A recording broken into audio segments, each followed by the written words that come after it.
Rag quilts are great fun and a quick finish. I love how they go together. The problem, though, can be the mess that they make. Well, we found a solution, and I'm here to share that with you. No more naughty rag quilts ever. I'm Louise from Inspired Quilting by Louise, and I'm going to show you how to make rag quilts without getting all knotted and twisted and threads everywhere. It's going to be so much easier. You won't believe the difference. So let's go ahead and get started. I want to show you how this works. Because of the way I want this to finish, I need a fabric on the backing that will come through and ravel in its full color. I want this color to stand out on top and contrast against this fabric. Now, if I were to use this in a pink, it would probably be pink on the front, but mostly white on the back. So I'd still get very light frayed edges, and that's okay, but that's not what I want to do here. I want contrast. So I went with a heavier flannel, which obviously costs a little more, not a whole lot, but a bit. The difference, though, is I get the fuzziness on both sides and the color is all the way through. Now, if you can buy the less expensive flannel in a solid, it would probably be the same, but I couldn't find any. So that's what I did. And just kind of giving you a shopping hint on what to look for. The other thing, because this is much heavier, I'm only going to use 2 layers on this quilt. I don't want it to be a super heavy quilt. I just want it to be a light lap size. And 2 layers is going to work fine. I'm going to show you how that turns out compared to one that has the 3 layers. I want to give a shout out to Lila. She contacted me a few months ago and she wanted to make some rag quilts, and we kind of chatted back and forth about this and that because there really aren't any patterns out there and it's hard to get information. Well, she sent me an email this week 9 quilts later. Yes, she made 9 quilts in the last 3 months, and these rag quilts are beautiful. Check the community tab and you can see some of the pictures. But it made me realize it's hard to come up with all the information you need to make a rag quilt if you don't know how to do it or no one's shown you. You need to know the size block, how many blocks, how many columns, how many rows, how much yardage. It's all included. This pattern has all of it. And the best part is there's over 25 different sizes. And you are going to love this. Okay, and even better, it's on sale for half price. I don't know how long, but it'll be there for a bit. I'm excited to share it with you. Now, the other thing on this, I'm using large 10-inch squares. So I used my chart, and in order to get the lap size that I need, I have to have 48 10-inch squares. And I can get 4 per width of fabric, which is 42 inches. By the time I cut off the selvage, there's maybe an inch left.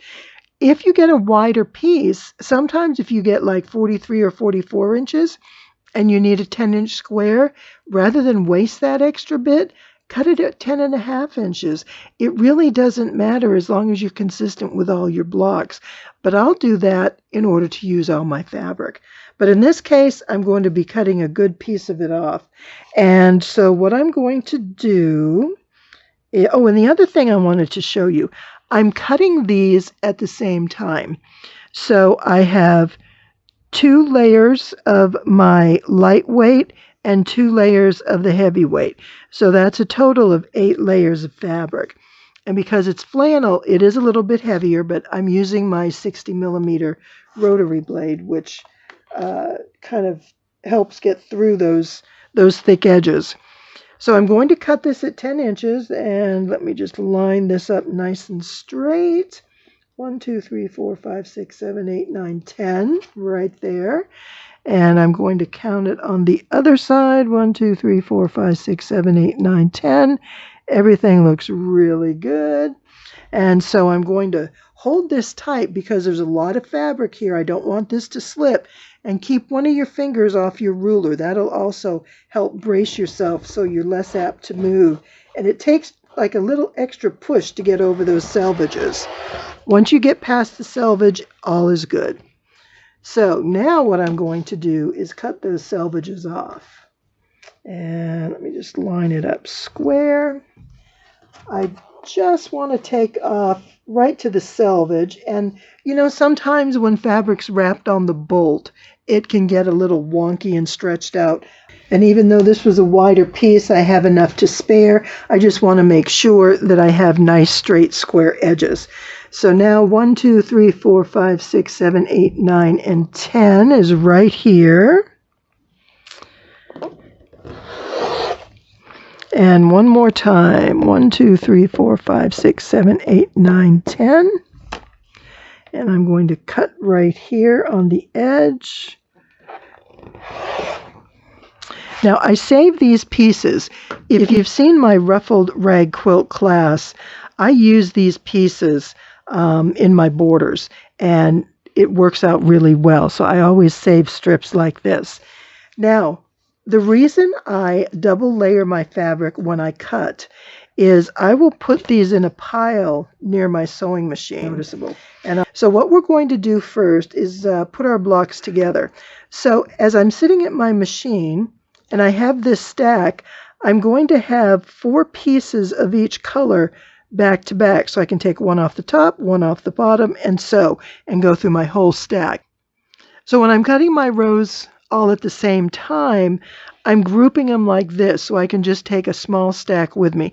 Now certainly you can do them all at one time in separate colors and pile them next to you. This I find just to be a little bit quicker. And so I will take one of each, and I'm going to sew one way or another. Here's a point that was made in a comment recently. I've always just done the corner to corner because that's how we do it when we're using batting in the center. But I had a question, can you go vertical and horizontal? Absolutely. There's no reason why you can't go one way or the other. I mean, you could just come in and put a square or a circle or sew a button in the middle or do a little embroidery. The idea is to keep these 2 pieces of fabric together so when you wash it or you're using it, it doesn't pull apart in the middle. You don't want those pieces to come loose. You want them to stay together. So by quilting them, well, we call it quilting. It's technically quilting. It's just a different method, not the traditional layer with batting. But you can also put the 3rd layer, and this becomes really important when you have that 3rd layer of flannel, because this gets thicker, and you want to make sure everything stays together. So I am going to just do my corner to corner, I think. You know, I think I'm going to try down the center. Now, the reason I'm hesitant about the center is I sort of have to make sure I hit the center in the right place. And do I want to take the time to measure this? Probably not. And the only reason I'm thinking about that is how these may match up with the other squares. But you know what? Oh my goodness, I haven't told you the best part. We're making these squares offset, so it doesn't even matter. Oh my goodness, I am so glad I thought about that. All right, we've got this now. We are going to go with the easy down the center, plus or minus, doesn't even matter. You know, have your ruler next to you and say, oh, there's 5 inches, start sewing, and just go straight across. Chain stitch them all, turn it the other way, and do the same thing again. Now, in order to offset our blocks, we are going to need to make something a little different in order to make that work. So when we offset, that means one edge or one block on each edge is going to be narrow, and the next block will be full size. So when laying out an offset quilt block, and I'm doing this specifically on a rag quilt because it can be different for other quilts with a traditional layout. But what I do is I'm going to put a full-size square and a half-size square, just like this. This is one row. This is the beginning of the row. Then the next row, I'll use a full-size square, and I'll start it here. So look at this. Do you know what this means? This means no matching seams. This means no knots when you wash your quilt. How many times have you washed a rag quilt and you get all that knotted mess and the threads, they clump together, and even after it's been washed a few times, this just gets really thick and knobby. And I want it to lay smooth. I want it to be a pretty frayed edge, like it was meant to be there and not just an afterthought. And I threw a bunch of stuff in there and it's all yucky. But I do have some of those quilts and that's okay. The first ones, they're a learning curve. But this offset, oh my goodness, this is a time saver. But that means we have to cut some half squares. If I cut one of these in half, that's going to be 5 inches. But remember, I need to add my seam allowance. When I'm cutting these, in order to get this size to fit, I can't just cut this in half. If I do, then I'm going to reduce the size of my quilt because this will come up too small by 1/2 inch. Not huge, but I want to keep that 1/2 inch. So what I'm going to do is I'm still going to cut a 10-inch strip, but I'm going to cut these pieces at 10, let's see, 10 and a half, I need 5, a 5 and a half and a 5 and a half is 11. Okay, this is not hard math. So I'll be cross-cutting them at 11 inches and then in between. But actually what I'll do is I'm just going to go ahead and cut them at my 5 and a half inches because it's easy. I've got it all together in one place. They're in strips. And so let me show you how that's going to work. In order to best utilize my fabric, I want to show you how I cut my end squares. I'm going to have, I believe it's 6 by 8 rows. And so I'm sewing 6 across and then I'll make 8 rows of each of those 6 blocks. So I need 8 end squares for my quilt. And that means every row needs a half piece square. Now together, these measure 10 inches. You can see it's 10 inches right here. And if I put them side by side, they're going to be a little bit bigger. So this is a 10 by 10. What I did is I came in and I cut this at 11.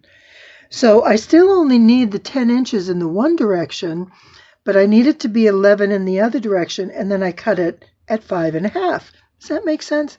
So just cut your block an inch wider in one direction, and in that same direction, cut it in half, and you've got your seam allowance. So that made it real easy for me. And now I'm going to go ahead and start putting my quilt together, and before long it'll be finished. I'm loving how this is coming together. You're going to love this offset seam if you've not done anything like this before. This is a huge time saver, and I think it just looks so much better, especially on a rag quilt. Now I want to show you how I put all this together. There we go. I knew the end was here somewhere. And so what I did, as I'll show you on this side, I think it's easier to see, is I put my 2 pieces together and I sewed just down the center. I used white on top and I used a variegated pink on the back. So some of the pinks you can see lighter threads, some darker. It really is very negligible. Like, see, this is more of a light pink, but still I think it looks pretty. I don't have a problem with that. And so what I'm doing, and what I've decided to do, I'm kind of twisted here, they won't come apart, is sewing these down the center, which is sort of my quilting that holds the block together. I'm just going to do the 1 stitch down the middle because it's going to be sewn on each side here in the seams as well as up there, but on the sides. But as long as this center is held in place, we're good. So that saves me from going back and doing all the side stitching. That's a big deal. So I'm very excited about that. Now, once we get to this point, get to the other end, hopefully it's not twisted. There we go. We are just going to take these and put them together, wrong sides together, like this, and sew our 1/2 inch seam. And you can actually just go through your whole strip and sew them into pairs and then go back and sew your pairs together. Whatever works for you is obviously fine. It's going to work out just as well one way or the other. And so you just want to make sure it's evened up. You want to make sure that your what do I want to say? Your seam is on the side that you want the frayed edges to be. And so when you're sewing, make sure that your right side goes down and that you bring your next one. Here, I'm going to use this to cut that carefully. And then get your next blocks so that they are the back together, and then sew front sides like this. That way you get your seam in the right place.